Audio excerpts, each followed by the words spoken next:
Howdy, guys. Attorney Walter Hnot. Let's get right to the point of this video. You know what it is. I go live. I answer questions about Social Security disability law. We go into retirement benefits sometimes too, but it's usually about disability, SSDI, SSI, supplemental security income, could be disabled adult child benefits, could be widow's benefits, could be spousal benefits, etc. But we usually talk about Social Security Administration questions. Here are the rules. They're very simple, very easy. You know what to do. Number one, don't use a real name. We don't want to know your identity. Don't use your real name. Number two, don't go into story mode. Answer or ask your legal question right up front. My legal question is blah, blah, blah, blah, blah, blah, blah. Perfect. You get about 5 to 7 minutes. Let's get rolling. We've got the first caller on the phone right now.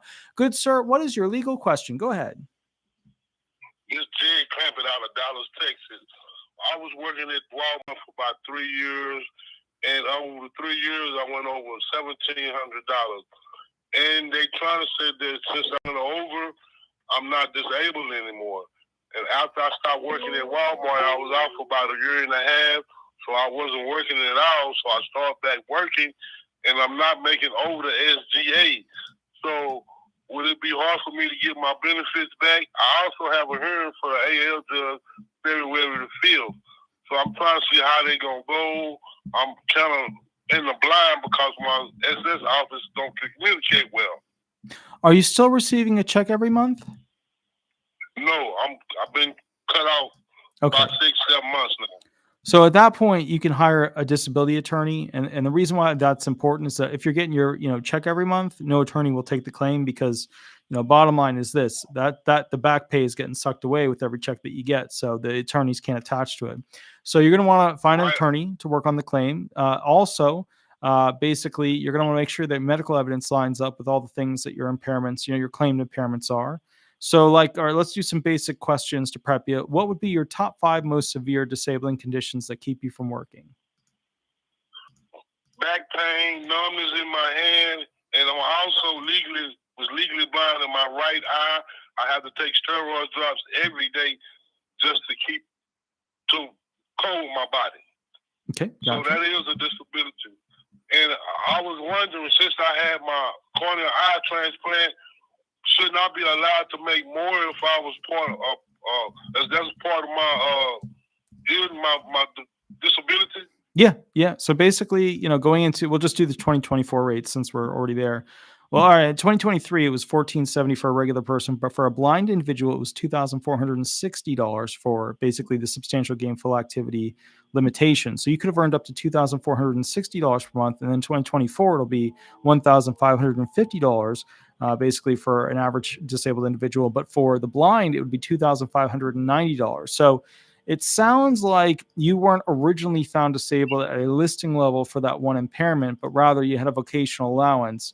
And that's where you're getting into some of this sticky, icky stuff where basically, they're saying that you aren't, basically able to earn that higher SGA amount. So that should be something argued before the judge. But when you say fully blind, what is each eye at? Like, is it one of those things where it's just deteriorating? Well, go ahead. I was legally blind in my right eye, and I need help with my left eye to see. And like I said, I had a corneal transplant, which I see better. But without the steroids drop, he's going to go back to worse, which I can't afford. And they did that in 2016. So would they go back and calculate that in, or how would that do? For back pay benefits? I mean, for how much did I could gain? Because I had a corneal eye transplant. Would they go back then and change the SDA limit because I had eye problems? It was my second limit, but it was my first. That's 7 years ago. So, not likely. They're not going to go back that far and boost you with some back pay. And then the other thing is, that's why I keep telling people it's so important to know what your actual approval is. Like if you just get a vocational allowance, that's the weakest kind of approval you can get. If you got a listing level allowance, that's a much, much stronger approval. So, all right, bottom line. Go ahead.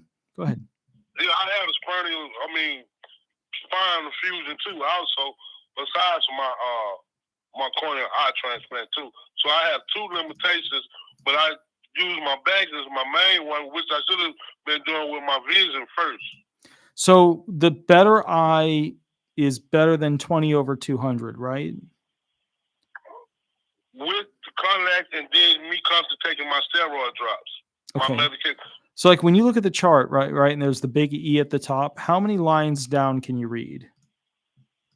I just can read the big E. That's it.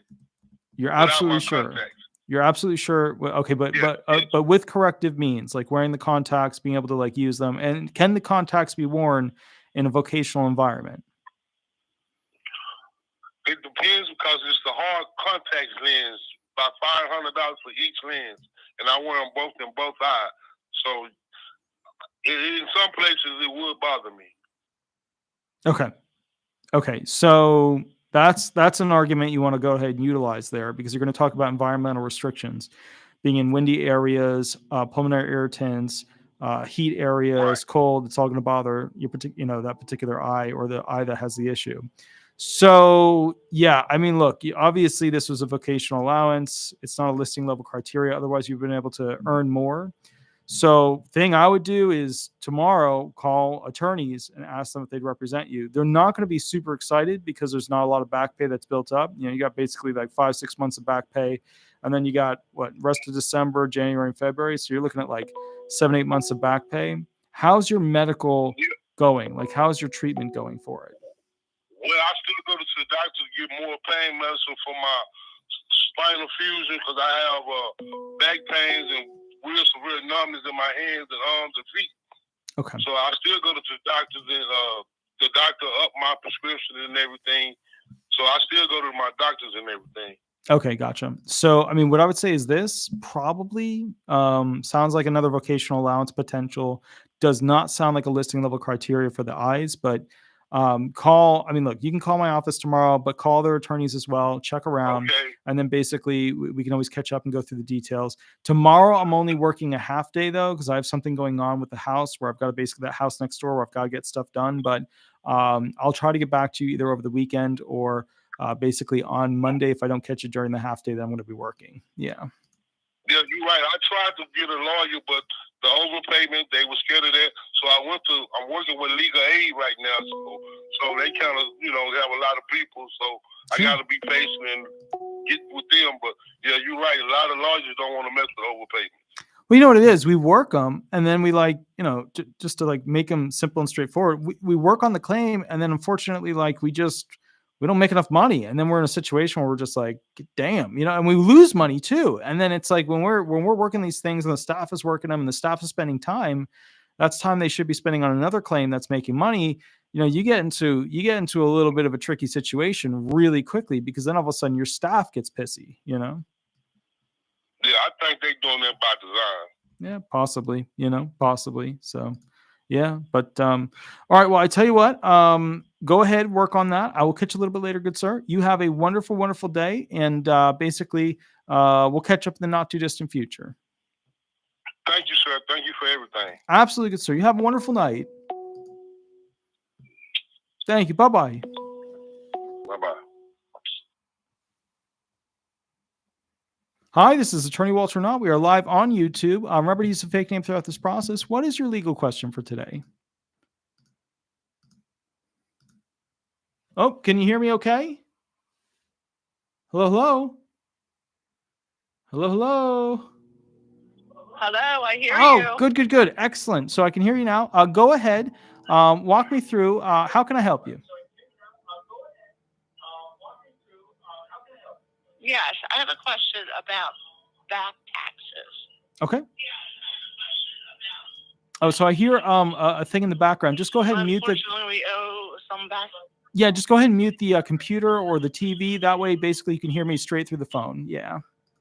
We owe back taxes, and I was just wondering if that will be impeding my disability. Potentially, yeah. They won't affect the SSI, but sometimes they can take them from the SSDI benefits. So, yeah, absolutely, it can. Sorry, hold on one sec.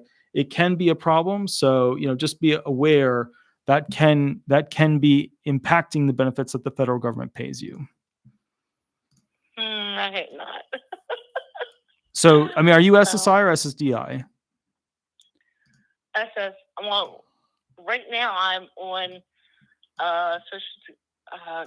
I'm on disability through work. Okay, gotcha. Long-term disability. Yeah, they can definitely tap into that. Yeah. And I'm waiting for it to go through SSDI. Mm-hmm. Gotcha.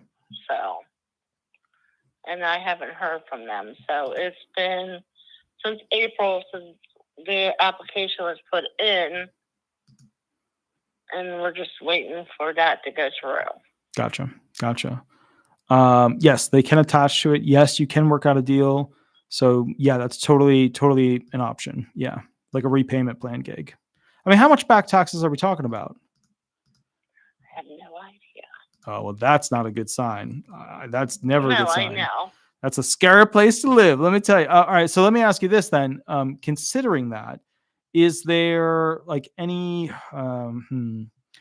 why don't you have an inkling as to at least the general amount? Like, give me a little background on this thing. Because my husband does that. And apparently for 2014, he didn't do them right. Mm-hmm. And we owed like $9,000. Okay, so you know around 9,000, right? What's that? You know about, it might be around 9,000, maybe 10,000, maybe 11,000 with some fees on it. It could be, yeah. Okay, so I mean, would you be able to pay like $500 a month towards those taxes to pay them off? Probably I could. Okay, so I mean, that's, it's not the scariest thing in the world. Sometimes you owe the IRS. Sometimes it had to come out. It would come out of my disability pay. Yeah, it potentially could. So, yeah, they could potentially attach to it. Yeah, so it just really sucks that unfortunately, my husband doesn't know how to do taxes. I mean, most people don't. Like, to be fair, like, to be very straightforward, like, tax law is kind of like disability law. Like, not everybody studies it at night and, like, loves it. Like, let's be honest here. Nobody really loves disability law or social security law or tax law. Like, nobody's like, I'm going to go get a master's in that after law school. Yeah. No, nobody's into that. Nobody's like that excited about it. So you can't blame him too. Look, if this is the worst he's done over the past 20 years. Whoa, there was somebody who donated a massive amount. I didn't even see it. Wow, $100 donation. I see a star. I think I know who that is. I got to check in with them too, because I've had major updates and things. But that's amazing. So whoever the star is, that's awesome. And the little blue icon, that's amazing. I really, I didn't even see that. I really appreciate that. That's incredible. I'm probably going to become doggy treats for sure, because I'm just surrounded by literally a chubby dog right here and a chubby dog right there. So, but thank you. That is huge donation. Wow. Thank you, Star. I think it's the same person who is also normally Pi. But I don't know. I'll have to check in with them. I'll have to see what the deal is there. So that's awesome though. That's a massive donation. But so with your situation, if we're talking that amount, then yeah, just set up a repayment plan with the federal government for $500 a month. You can even do it less if you need to. You just look up the form. Hold on. Let me see if I can find it. It's not a scary form. Repayment to IRS. Let's see, form. Boop, boop, boop, boop, boop, boop. So form 9465. Just go download it, read about it. You might want to get an actual tax attorney to look at the situation and see if you really do owe all that money. It happens. And that's the other thing too. Like, you understand, like, if he's like, it's not really that big of a screw up in consideration. I know you're thinking, oh, how could he make this massive mistake? And blah, blah, blah, blah, blah, blah. And how dare he's ruining my moment of sunshine. But the reality is, I mean, okay, so let me ask you this. What is the highest level of education that he has? He has? Yeah. He has a high school education within a tech school, but he makes good money. I used to make good money. I was a nurse. Okay. Before all this happened. Gotcha. With my back, because I have 5 levels of hardware in my spine. Ugh. And then another 3 in my neck. Okay. So since then, I have not been able to work. It's been 3 years. So I mean, can barely stand for 5 to 10 seconds, 5 minutes. And then, it just, and I just went for a nuclear scan of my heart because I go in and out of AFib. Ugh, I hate that. That's the worst And feeling. Yeah. Oh God, it's horrible. And then they found something in my breast. Gotcha. So now I just went and got a mammogram done. Never fun. Never fun. I've never had one, but I've heard they're not. My life. Yeah. It's not like going to Disney. It's just not the same. They don't give you a lightsaber at the end of it. It's just, yeah, I've heard, yeah, it's just, yeah, the food isn't good at the end of it either. But so here's the deal. Keep in mind, he's only got a high school education. He has technical school. He does not have any technical knowledge in paying taxes. He probably knows the bare minimum when it comes to like general how it works, what you can claim, what you can't claim. So I mean, he's going to learn after this. He is going to learn. Let me tell you, he will be better for 2024. So let me tell you, 10 years down the line, he will rock it. So, but Madame, I'm going to catch you a little bit later. You have a wonderful, wonderful night. And I hope the tax thing works itself out, but go check out that form. It's not that scary. All right. Well, you have good holidays. You as well, Madame. Thank you so much. All right. Thank you. Thank you. Bye-bye. I just wanted to go ahead and thank Joe I real quick for the $3 donation. That's absolutely amazing. That's super duper cool. I'm looking at the little logo and I can't tell what's in it, but it looks like a little truck. You got to let me know what's in it. Love that. Shirley, very cool with the $4.99 donation. Thank you for the keep it up little. I know I need to get my little workout dumbbell bars out and make it happen. Here we go. We're going to take the next call real quick. Here we go. Hi, this is Attorney Walter Hnot. We are live on YouTube. Remember to use a fake name throughout this process. What is your legal question? So I have to go to an ALJ hearing next week. And unfortunately, I have to go by myself because I only had a 2 weeks notice that was coming up. So my question is, when I go into the hearing, am I allowed to take like notes with me to keep me on track for what I want to be sure to cover to tell the judge? I mean, like, here's the thing. Some judges allow notes, but a lot of the judges will tell you to put away all of your paperwork. And they do that because they just want to get the testimony directly out of you as opposed to like what you've written down. That's why I always, for claimants that like, the memory's an issue or they're just not good with testimony, which is more claimants than not. Like when I say that, people are like, oh, it's probably only 5%. No, that's like 75% of the claimants. But, bottom line is like, look, you have to, realize you have to go in there prepared, but be also prepared for them to tell you that you have to put away all of your paperwork. And when you do put away all your paperwork, you're going to be sitting there sweating and going like, how's this going to go? So you can go into the hearing and request that they go ahead and reschedule it so that you can find counsel. And then when you do that, you can go ahead and have your counselor set it up as a telephonic hearing and request that from the court. The court has the right to reject it, but it is, most judges will go ahead and approve that. And what they'll do is, you'll be telephonic, which means you're just over the phone. And what you do is, this is the trick. By the way, a lot of you guys are like, I don't know if I want to do telephonic and cha-cha-cha. Either get yourself a headset so it's in your ear, or get basically one of these things right here. I'll show you. It's like a thing that grabs your phone that locks onto the table and has a long neck. And so what you do is you attach it to something, and then you have the phone come all the way over. That way your hands are free in front of you to grab stuff and move stuff and do all that jazz. Now, the headset is better because it doesn't pick up all the extra sound that a phone that's on speaker like this one will when you're moving paperwork and stuff like that. But, a lot of people, that they want to be smart about it. They'll go ahead and set up the hearing to be telephonic. They'll go ahead and basically, make sure that they have their top 5 impairments. When did each begin? When did each become severe? Why did each become severe? What are the medications? 2 side effects for each?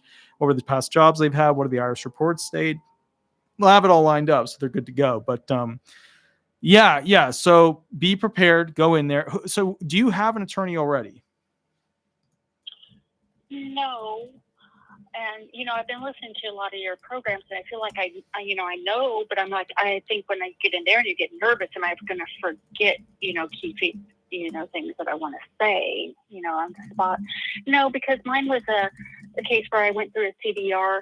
I lost the CDR, so I put in an appeal, and I thought when I got, lost the CDR, then I put in for reconsideration, and I thought I would get a notice that I didn't pass the reconsideration, and then I would have time to get a lawyer to go to the ALJ hearing. But I literally didn't get anything in the mail saying that I didn't pass the recon stage. I just got instantly a letter saying you requested an ALJ hearing and it's in 2 weeks. I'm like, what? So I mean, that's I had surprising, to but find an attorney.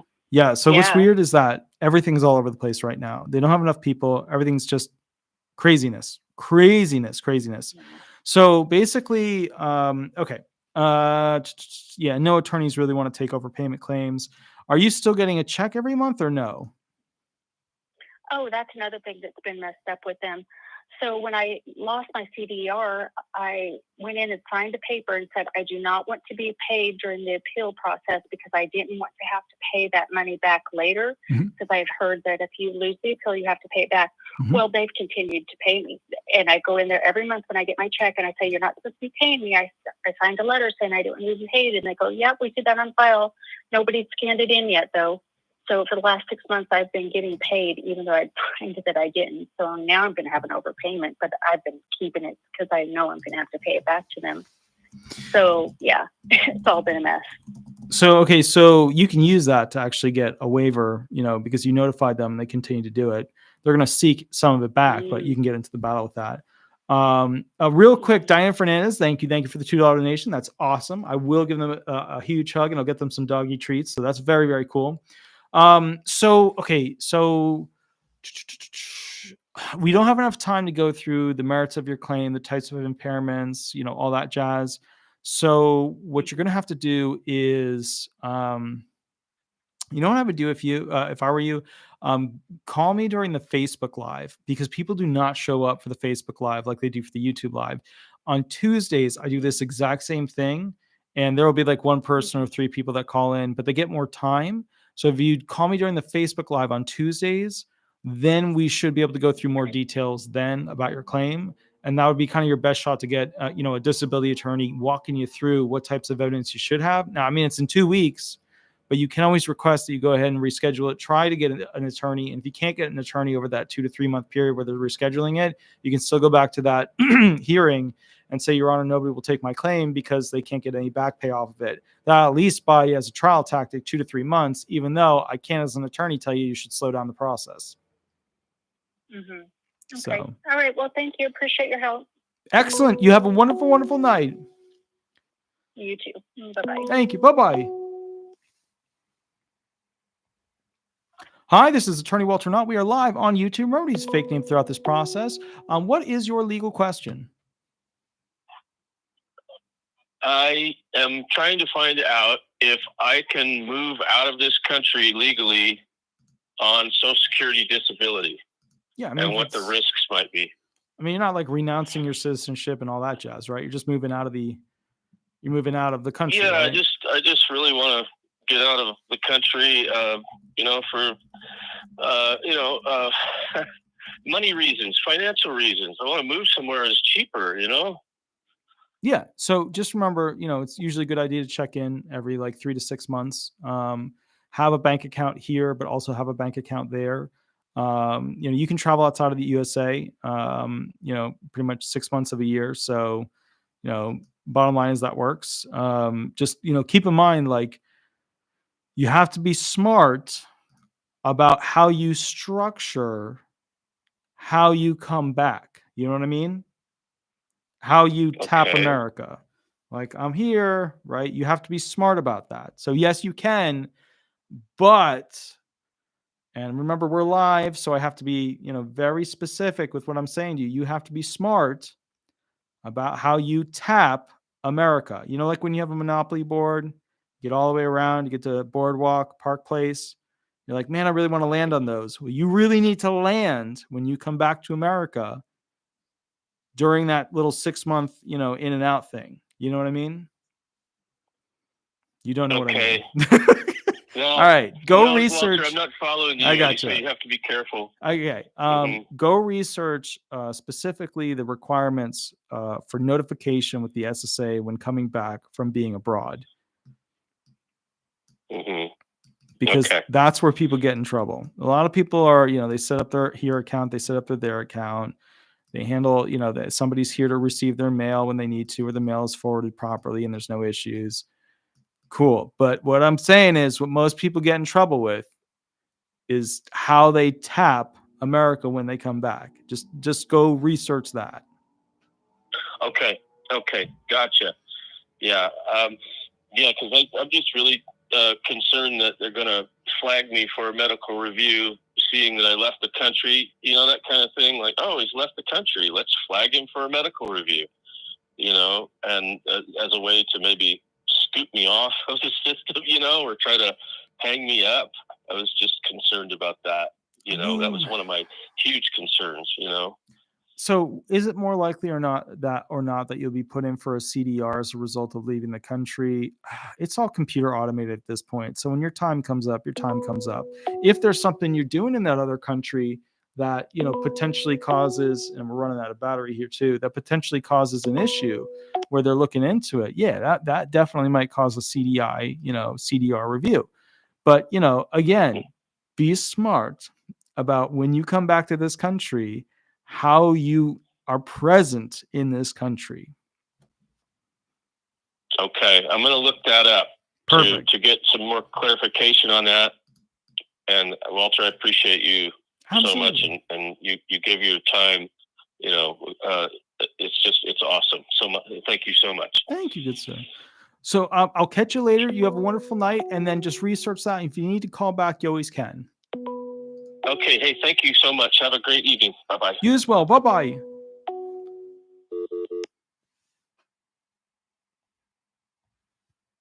Hi, you are live on YouTube. Remember to use a fake name throughout this process. It's Attorney Walter Hnot. What is your legal question? And just remember to go ahead and mute the computer or TV on your end. There you go. Yes, sir. Hey, Attorney Walter. How do you get to Here's the question is, once if I'm under a DDS review and it's been up in Nashville for about going on 2 months now, so I'm thinking this might be the final month that they come to the conclusion of what if it's going to continue or if I'm going to get some kind of notice in the mail. I've got some really good records, but I've been under really heavy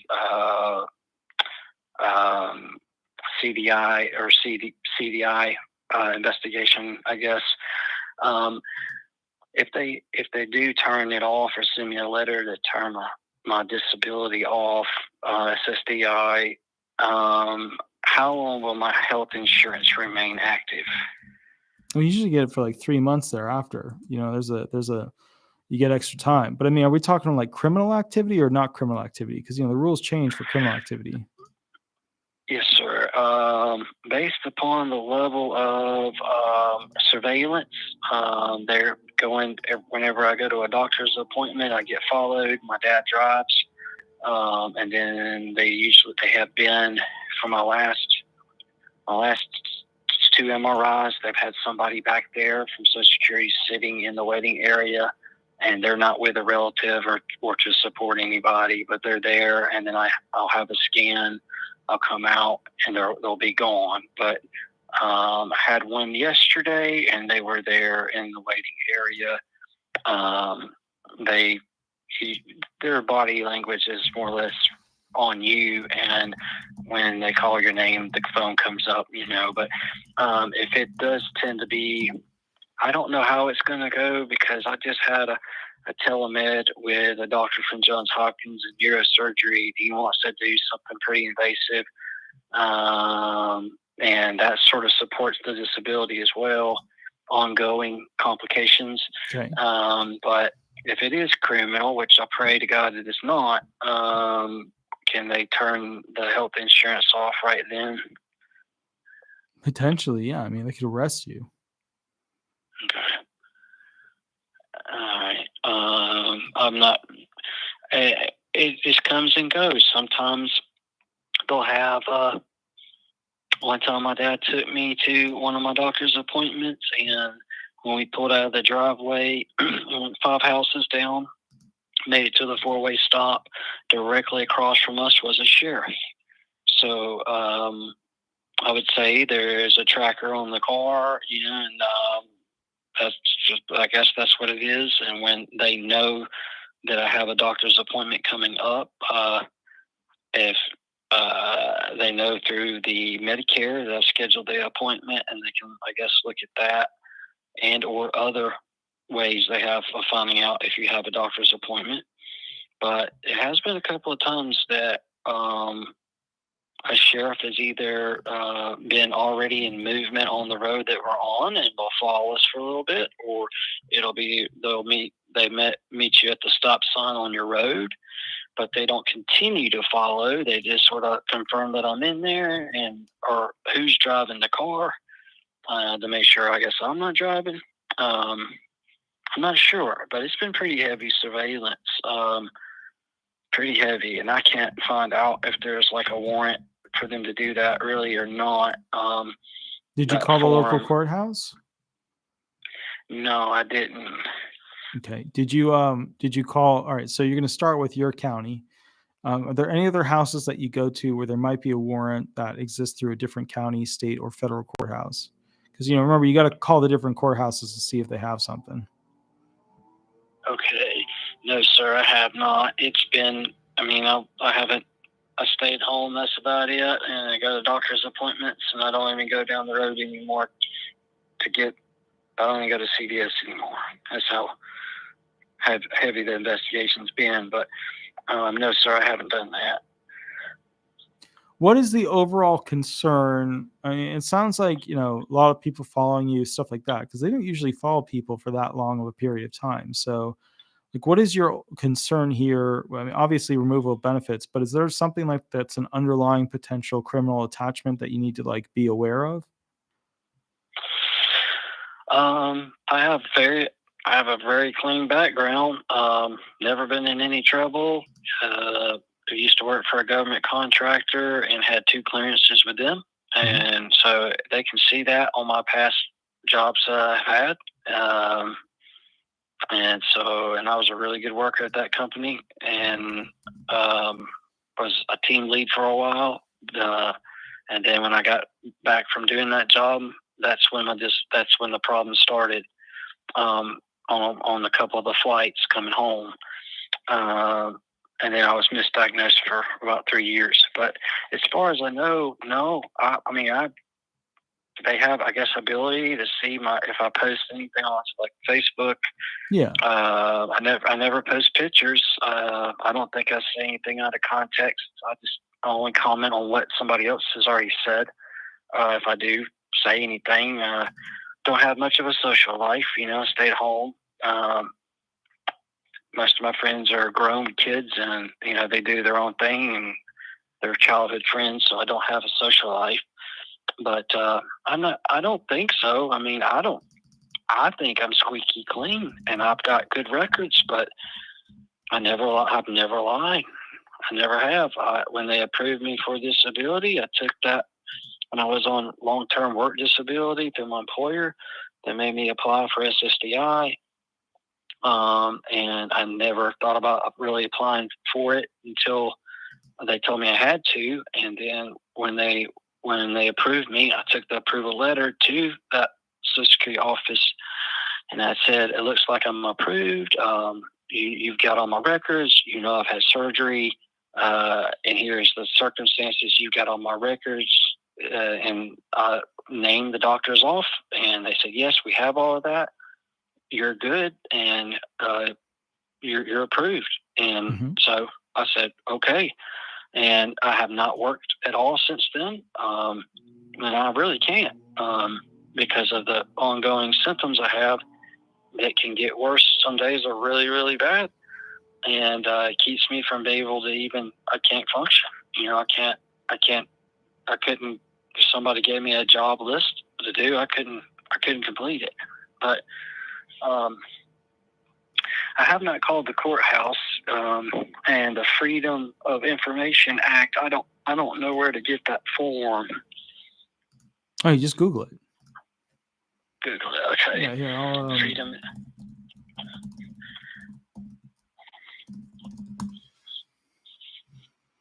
Yep. So go to FOIA.gov, Go through the basic read through, kind of give you an understanding of how to do it, how to do the filing, all that jazz. Yeah. All right. Just freedom.gov. Yeah. So it's FOIA.gov.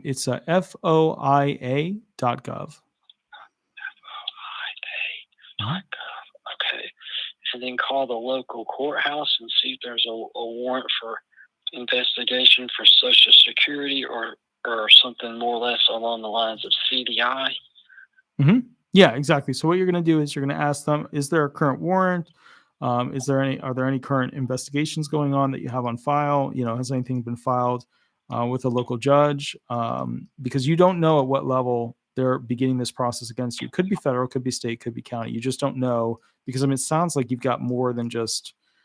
It sounds like you've got a lot of police following you, which doesn't make sense. It's usually like a person or two people are assigned to you to go out and check on things, not like entire teams that are like physically out there. There might be more people at an office, but not as many. It seems like you've got like cops and sheriffs and, all kinds of investigators. So, I mean, how many investigators do you feel like are working on this that you've seen before that are like, trailing you or whatever?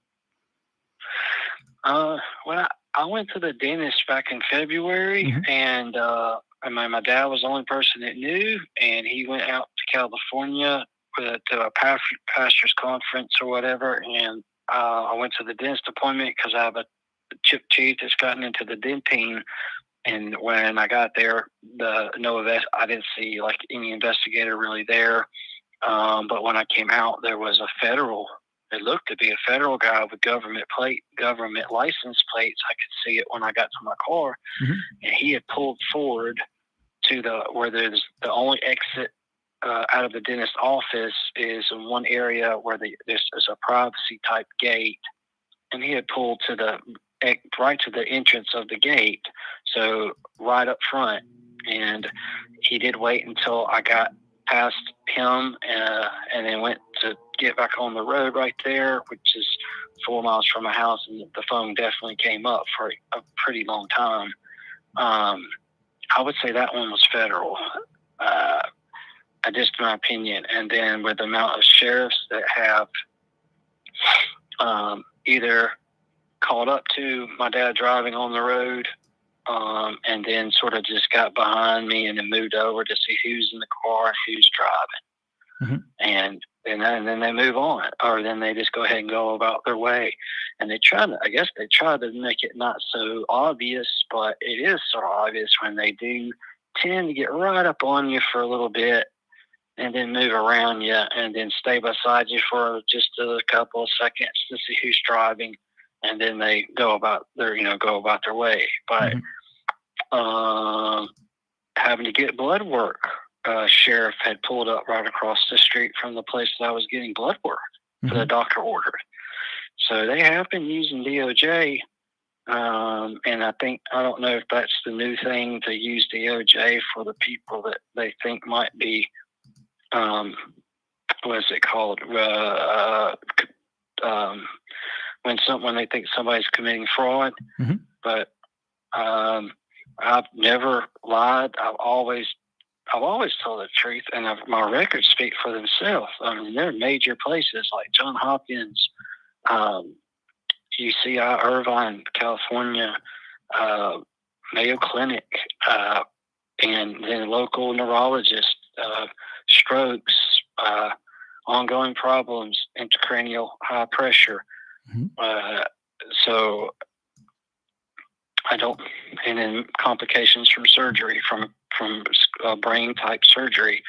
So it's just been really heavy investigation. I was trying to find out if there is a warrant, because I would just like to know, because I don't go anywhere. And then taxes, or my bad, sorry, Walter. Mm-hmm. The courthouse, I would just call the local courthouse, and is it sessions or criminal? To find out about if there's a warrant. Mm-hmm. Gotcha. Okay. Should I call sessions? Yeah, you would reach out to basically the criminal division. I mean, have you reached out to the SSDI? Well, you haven't submitted the FOIA yet. So at this point, to be fair, like, they have a spot on their website where you just go in and can digitally send in a form to the SSA. It's the SSA and the SSA advisory board. So kind of the bottom line is get on that, send it in, and then you'll know directly from them whether or not they're doing an investigation into you or they're not. Yeah. Okay. Yes, sir. That's it. I got that gov, FOIA.gov. Perfect. Good, sir. I'm going to go to the next caller. I will catch you a little bit later. You have a wonderful, wonderful day. Okay. Yes, sir. In taxes, like I've been on the disability for 5 years and I haven't taken any taxes out. Would I owe taxes? So let me go to the next caller though, because keep in mind we've been on the phone a little bit too long. I will catch you at the next live. Okay, call on Tuesday. Okay. Yes, sir. Thank you, Walter. Absolutely. You have a wonderful night. Thank you so much. Bye bye. Bye bye. Hi, this is Attorney Walter Hnot. We are live on YouTube. Remember to use a fake name throughout this process. What is a legal question that I can help you with? Yeah, my name is, you can call me Cool Hand Luke. Ooh, nice. Okay, go ahead. Yeah. Anyway, I've called a couple of times. I just received through the My Account Social Security website. You've been denied. Uh-oh. My attorney hasn't said anything. Matter of fact, Okay. I've never spoken to my attorney. I've heard you talk about big box firms. Yeah. I've only spoken to this one lady, and I don't think they've actually ever touched my case. So my question is, looked at it. So my question is, my denial, what should I expect from my attorney? Well, look, they can send you the appeal forms. Usually, you'll fill them out. They'll take it, do the online digi appeal, and then basically appeal you forward. They can look at the appeal forms that you complete, such as the 5613441, and see if there's anything that you need to be including or shouldn't be including, or things like that. One of the big things that happens with the really big box firms is that they'll either have you go ahead and do the appeal, or basically they'll just file an appeal online and they'll just put in nothing new for pretty much all the stuff. That's what I think they're going to do, because I know it's not the attorney. She said, well, we have all of your stuff on file. We have 65 days to file an appeal. We want to get that done as soon as possible. I even mentioned that I've watched, I said, the most viewed disability attorney on YouTube. And she said, well, don't trust any of those people. I said, well, I watch them all. I watch a lot. I want to be educated.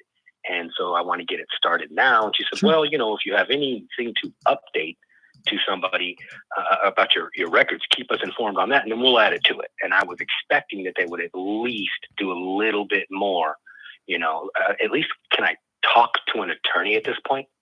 So, yeah, bottom line is you can demand to speak with an attorney. The other thing is that you can go get your own SSA 3441. So 3441. Wait, are you applying concurrently? Well, it's not going to matter because they allow it now, appeal for both. You can appeal online. Like, you can literally just go online and appeal. If you go to Google and you type in, okay, so we're going to Google, SSA disability appeal, right? The website that'll pop up, scroll. It says socialsecurityadministration.gov, appeal a decision we made. You're going to click on that. Then you're going to scroll down to start by asking us to reconsider, because it's your first denial, right? Yeah. Cool. So you're going to click that. Then you're going to scroll down to start disability request. Click. And then basically you'll go ahead and start the appeal from there. And remember, there's two there. If you get a medical denial, like the letter says, we looked at your stuff, we think you're awesome, but we don't think you're severe enough. That's going to be basically your medical denial. If you get a different kind of denial where they're like, you don't meet the requirement of blah, blah, blah, like you don't have, like a technical denial, like you don't have proper citizenship or whatever, then you would have the start non-medical request for reconsideration. There's zillions of things that fit into that, but that's, if it's not a medical thing, which yours is, you're going to click start disability request, but for the both sides, mental and physical. Without getting into the story, yeah, my it's $1.5 million worth of work. Wow. So, wow. Life flights and everything. Wow. It's the brain that's the problem. Gotcha. So, yeah, so basically what you would do is just go ahead and, go online and file yourself. and then you'll get an appeal notification that says you've completed it. They give you like a reentry number stuff, and then at that point you should be good to go. But if you want to ask, what do I do about them? If you want, I mean, the people I pay, the people you pay, the lawyer. I mean, look, if they're not really doing it, look, one of the ways that you can check to see if they've done stuff is you can look at essentially, you can look at the ERE and you can ask for them to send you a photo of the E and the F folder inside the ERE and see if there's like stuff that's been uploaded, like see if your stuff is in the F folder for your medical documentation, blah, blah, blah, blah. You can ask them to do that. They're going to become really suspicious of you really fast, which might not be a bad thing. Yeah. So, I mean, but you can ask them to go ahead and send you a picture of the inside of their ERE with their E folder and their F folder. And that'll show you what's been submitted. It won't show you everything because sometimes the DDS reps, like in this point, they can submit stuff, but it won't necessarily show up in there until somebody from their office grabs it and then like puts it in there. And then it sits there until somebody else gets to it and labels it. So the point is like, to be fair, whatever, you can ask them to go ahead and send you a picture of that. But yeah, so bottom line is this. Yeah, the big box firms are becoming afraid of me. I'm expecting at some point to get massive retribution from them in some way. I don't know how. I don't know how they're going to come at me, but I do expect them to try and do some sort of retribution thing against me, but I just don't know at what point. Yeah. Because, here's the thing too. I'm an anomaly because I've owned a law firm for over 10 years. I'm only 37. I've spent a lot of time in this field beyond owning my own law firm. So my knowledge base is very specific to this field. And I mean, how many disability attorneys have the cojones, the intestinal and testicular fortitude to come on here and answer questions live without a single earbud piece at all? Like you'll see a lot of other attorneys, they'll have like a moderator that will literally feed them on another computer screen the actual law.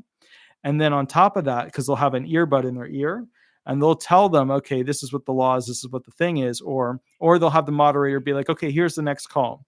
Here's the next call. And they'll get to choose. You're shooting right off of knowledge. Right. Well, I've lived in the sweatiest pit of Social Securityville for a long time, which is working with the homeless, which is one of the most difficult things when it comes to this form of law because they don't fit the system. Like, think about it. When you're homeless, where the hell are you going to get your medical other than the emergency room and clinics? When you're homeless, you don't have a health insurance. You haven't had health insurance in 10 years. When you're homeless, your work history is all over the place. You got drugs in your system right now? Maybe. Smoker? Heavy smoker? Probably. Alcohol addiction issues? Absolutely. Those are tough claims. That's what I had to cut my teeth on, were those claims. I didn't get the nice, easy ones. I didn't get the 60-year-old that, was literally in a car wreck. I didn't get those. Those go to the big box firms. I still don't get those. But I have to win these other ones, so that's what I get. Yeah, and I guess my next question would be, so I should probably be the one to start it without saying anything to them, the appeal process. And as far as getting my medical records, because there's a plethora of medical records that I do obtain, but I don't know how to actually give them to a person that's supposed to represent me, or how to properly represent it during the appeal process myself. So how do what am I supposed to do about the medical record part? I mean, I don't know how to pick which one in what order, because my history is very extensive and it's very severe.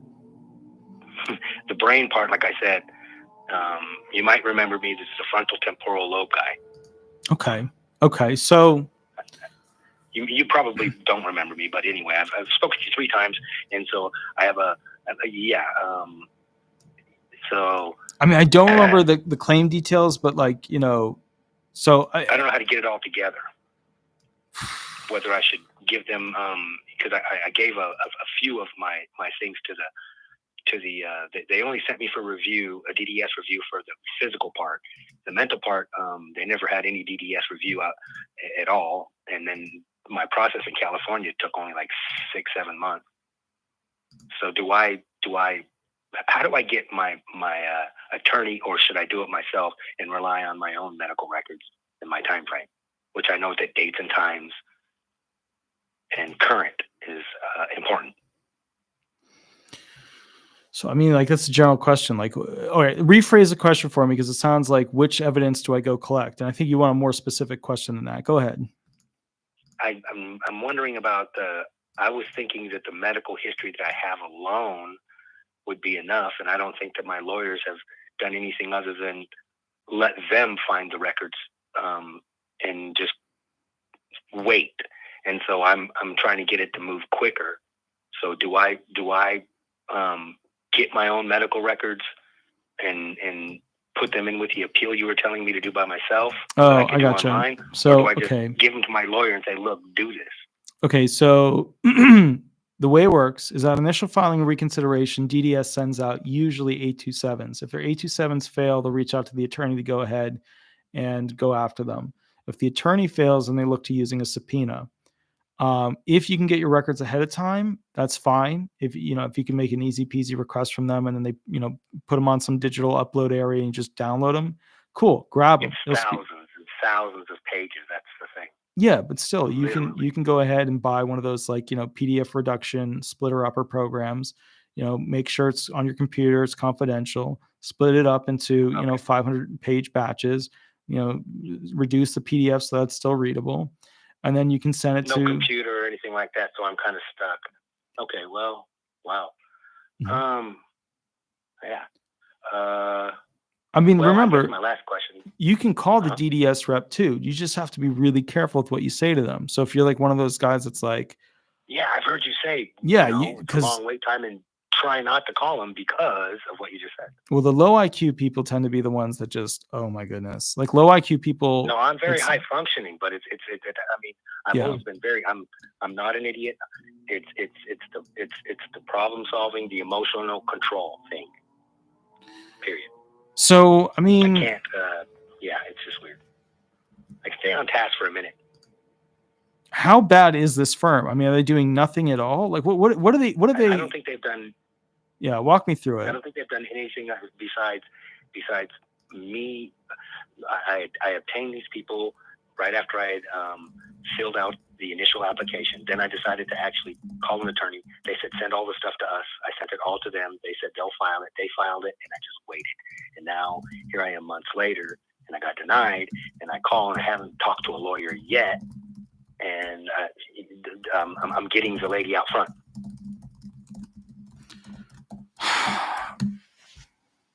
And this is a big box firm?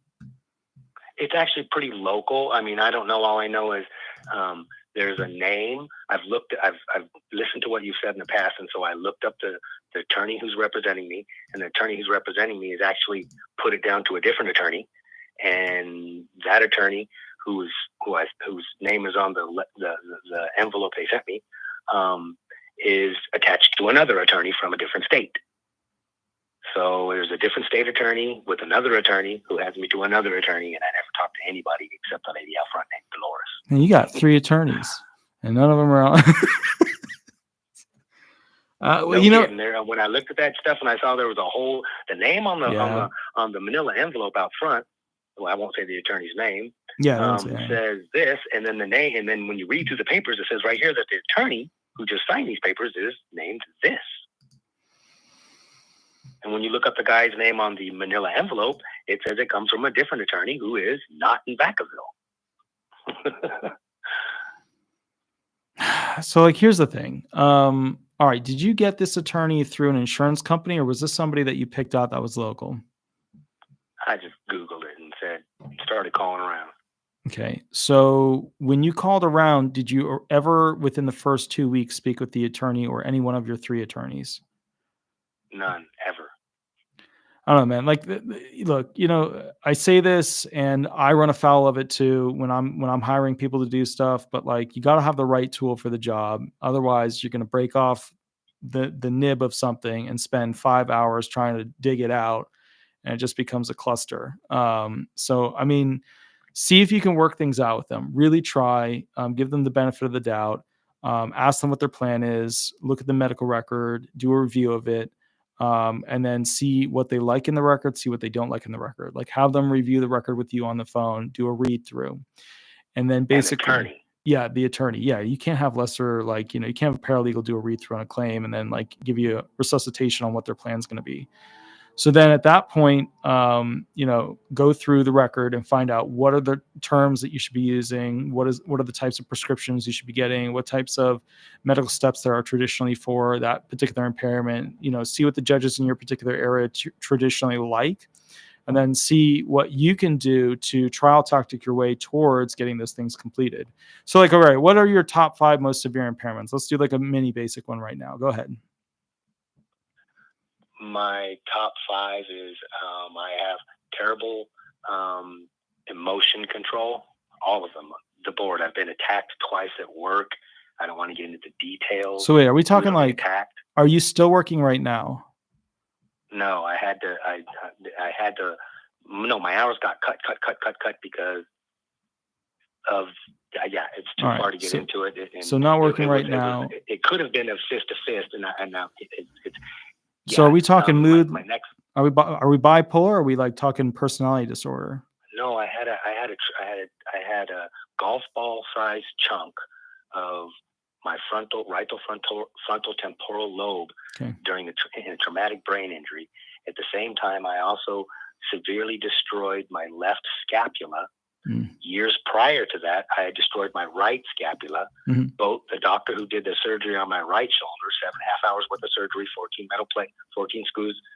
17 screws and 4 metal plates, saw me with the broken shoulder. The orthopedic specialist with the broken shoulder on the left scapula. Years later, that occurred with the traumatic brain injury, and said, "How do you break your shoulders that many years that far apart?" But it's not that. I mean, I'm destroyed physically.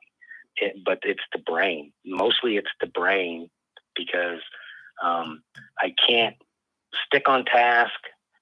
I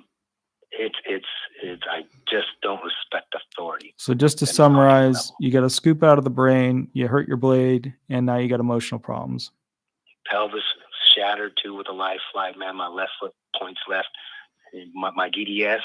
I had a bad day. The day the DDS guy was looking at me, I just happened to be having a bad 3 or 4 days with that hip. And he said, lay down on the thing. He knew I was having problems, or maybe he might have thought I was faking it, but he made me lay down on my back. He moved my hip to that one spot, and I screamed. It was miserable. And he did it again. I screamed. He said, okay, get up. Had me reach above my head with my terrible destroyed shoulders. Man, the list goes on and on. I'm $1.5 million into my medical. I'm lucky. I've only made $338,000. What's your current age? My medical. What's your current age? 53. Man, this is not a hard claim to win. I know. I'm trying to tell you. I destroyed more than just that bone. In my right shoulder fracture, the list goes on. Man, I've got 7 broken bones, all from 2008 until my last traumatic brain injury with a left scapula, severe scapular fracture. The doctor looked at me and said, how does somebody at UC Davis Medical Center... How did you do it over and over? Yeah, how'd you get the blade broken over and over? The right one was riding a motorcycle, mad at my girlfriend, drunk. She wouldn't leave the house. I took off, wrecked my motorcycle. Destroyed my shoulder, got the surgery. 2 hours longer than expected.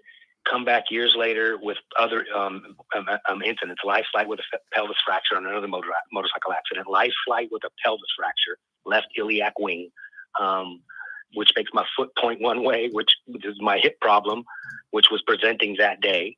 And then there's the left scapular fracture, which happened with the brain injury, falling out of a window, in the process of moving, 5 days in the hospital, spinal tap. They wanted to drill a hole in my head and take fluid out of my brain. On the 5th day, I said, no, I've got enough holes. They said, we can't do anything for you. Go home. So I went home, and 10 years after that, here we are in 2022, multiple firings from jobs, multiple assaults, can't do what I did for 30 years. And I filed for disability. I mean, talk to me about alcohol, drugs, hookah, smoking. What's the silver bullet chronic to this smoker. Thing? Okay. What Chronic else? Smoker. I smoke pot. I've never denied it since 15, and I stopped smoking or stopped drinking alcohol on every level June 20th. Although I've been in my medical records moderate drinker. Yeah, but that's not severe. And I did see that in one of my medical, although I do know that I was drunk that one motorcycle wreck, and my alcohol level it said that came in that I was drunk. But I was never taken away on a DUI for any of those. So did they apply the materiality assessment in the DDE or no? Well, you're not going to know that. Yeah. All right. So I'm highly functional, but I just can't follow. I can't get along with people. That's the thing. As well as, I can't do what I normally did. Both my shoulders, Dr. Phil Lee brought in all the students on my left shoulder scapular fracture, the same guy that did the surgery years later. I'm sitting down. He's going through the process. He brings all the students in at UC Davis Medical School, and he says, how does somebody break their shoulders that severely, that many years apart? I said, I don't know. I should have went to Reno.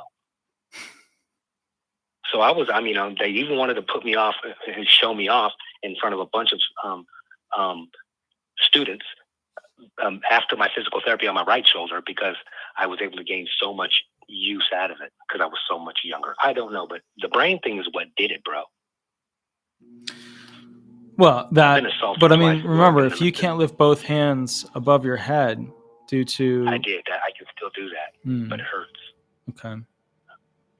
Sounds like you didn't have much... You can't go over shoulder length. No, I can do over shoulder length. Sounds like you didn't have much preparation before going to this doctor. All right. No. All right. So... I don't want to take any more of your time. Yeah, go call them, see if you can work it out. If you really can't, reach out. I'll tell you the trick to deal with that. And then basically we'll go from there. But, you keep saying you're high functioning, but let me ask you this. When was the last time you were in a mental facility overnight? Never. Cool. When was the last time you were in the emergency room overnight? That would have been a traumatic brain injury. 2013. Were you like one of those Superman types? Like you'd go on a rocket ship motorcycle, go 1,000 miles per hour and think, I'm never going to get hurt? Because, man, those guys are tough to get disability benefits for. I mean, your claims sound straightforward and easy peasy, but, the guys that are like, I can take anything, like the military guys that are like, I can do anything. But, they're all they have is like one leg, No, it was more or less of anyone, and I've told this to all people who ride a motorcycle, your skill, take lessons.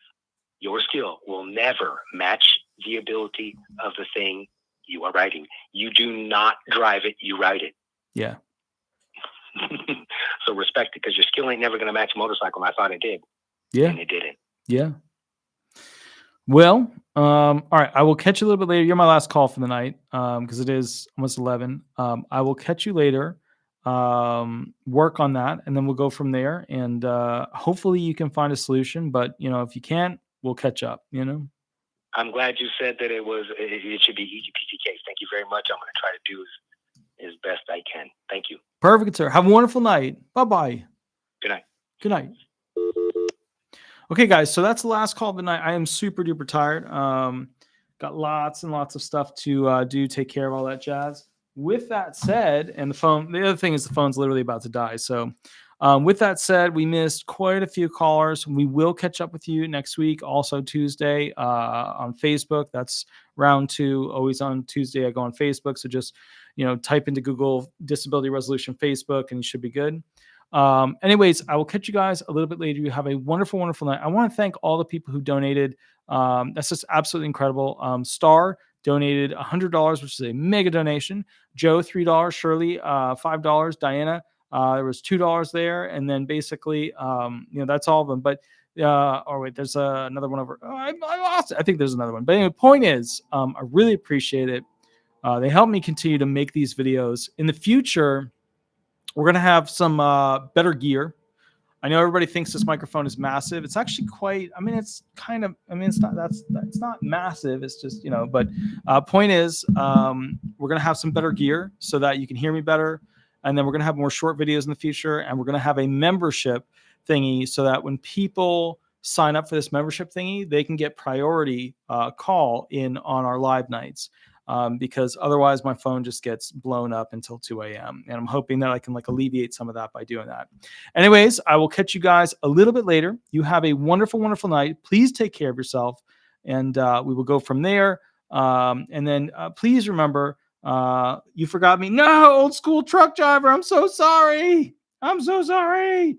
Old school truck driver always donates, like in most of my videos, which is just absolutely incredible.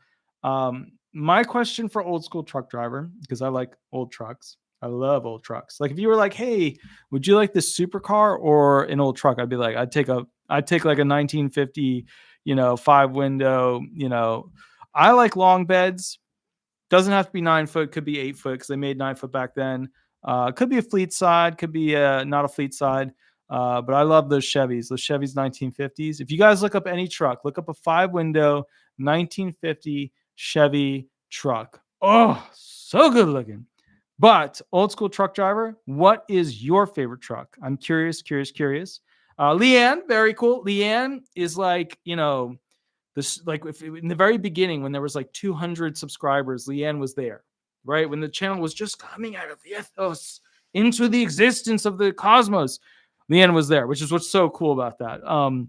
Leanne is like one of my oldest subscribers, so it's just absolutely incredible. She's been with us on this incredible journey. She saw me when like I was like, I was only like this tall and I was just doing blah and stuff. And then now it's but anyway, that's just amazing. It's just amazing.